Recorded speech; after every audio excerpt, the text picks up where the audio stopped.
राधे राधे दोस्तों, आप सभी का स्वागत है आपके अपने चैनल व्रत पूजन और कहानियाँ में। इस समय कार्तिक मास चल रहा है और कार्तिक मास में चतुर्मास की कहानी सुनना बहुत जरूरी है। चतुर्मास की यानी चौमासे की कहानी सुनने से चारों मासों के स्नान करने का, व्रत का फल प्राप्त होता है। तो कहानी इस प्रकार है।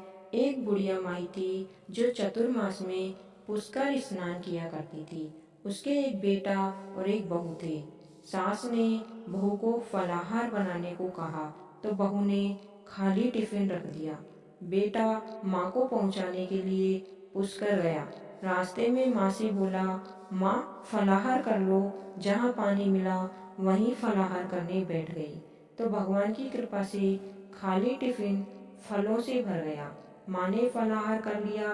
पुष्कर माँ के रहने के लिए झोपड़ी बनाकर बेटा वापस घर आ गया।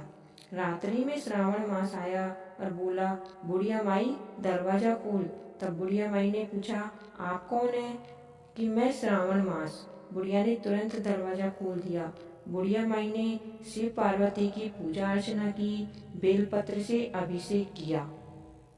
जाते समय श्रावण मास ने बुढ़िया माई को आशीर्वाद दिया और झोंपड़ी की एक दीवार सोने की हो गई। भाद्रपद मास आया, उसने भी दरवाजा खोलने को कहा। बुढ़िया माई ने दरवाजा खोला। सत्तू बनाकर कजरी तीज मनाई।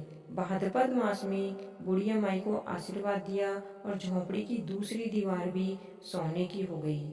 फिर अश्विन मास आया और उसने भी दरवाजा खोलने को कहा। बुढ़िया माई ने दरवाजा खोला। पितरों का तर्पण कर ब्राह्मण भोज कराकर श्राद्ध किया। नवरात्रि में माँ दुर्गा को अखंड ज्योति जलाकर प्रसन्न किया और सत्य की विजय दिवस के रूप में बुराई का अंत की खुशी से दशहरा मनाया। अश्विन मास ने भी जाते समय प्रसन्न होकर तीसरी दीवार को बहुमूल्य रत्नों से जड़ित कर दिया और बुढ़िया माई को सदैव प्रसन्न रहने का आशीर्वाद दिया। इन सब के बाद कार्तिक मास आया। उसने भी दरवाजा खोलने को कहा। बुढ़िया माई ने दरवाजा खोला। अति प्रसन्न मन से कार्तिक स्नान किया। दीपदान कर दीपावली, गोवर्धन पूजा, भाई दूज, गोपाष्टमी, आंवला नवमी मनाई। कार्तिक मास ने जाते समय आशीर्वाद दिया और झोंपड़ी के स्थान पर महल बन गया। बुढ़िया माई गरीबों की सेवा कर भजन कीर्तन में अपना समय व्यतीत करने लगी। बेटा अपनी माँ को लेने आया और माँ और झोंपड़ी को पहचान न सका तो पड़ोसियों से पूछा। उन्होंने बताया तो बेटा माँ के चरणों में गिरकर बोला, माँ घर चलो, सारे सामान के साथ घर में आना। सासू माँ की ठाठ देखकर बहू के मन में लालच आ गया और उसने अपनी माँ को भी पुष्कर छोड़ आने को कहा तो उसका पति अपनी सास को भी पुष्कर छोड़ आया। परंतु बहू की माँ की धर्म कर्म में बिल्कुल रुचि नहीं थी। वे 4 समय भोजन करती और दिन भर सोती। चारों मास आए और चले गए। जाते समय झोंपड़ी गिर गई और बहू की माँ गधी की योनि में चली गई, क्योंकि औरत लक्ष्मी का रूप होती है और लक्ष्मी की तरह चंचल होना चाहिए। भगवान की पूजा और अतिथि का सम्मान व दान पुण्य करना चाहिए। बहू ने कहा, अब माँ को ले आओ। जब जवाई सास को लेने गया तो कहीं न मिली। लोगों से पूछने पर लोगों ने बताया कि तेरी सास धर्म कर्म कुछ न करती थी, खाती थी और सोती थी, जिससे वह गधी योनि में चली गई। जवाई गधी योनि सास को बांधकर घर ले आया।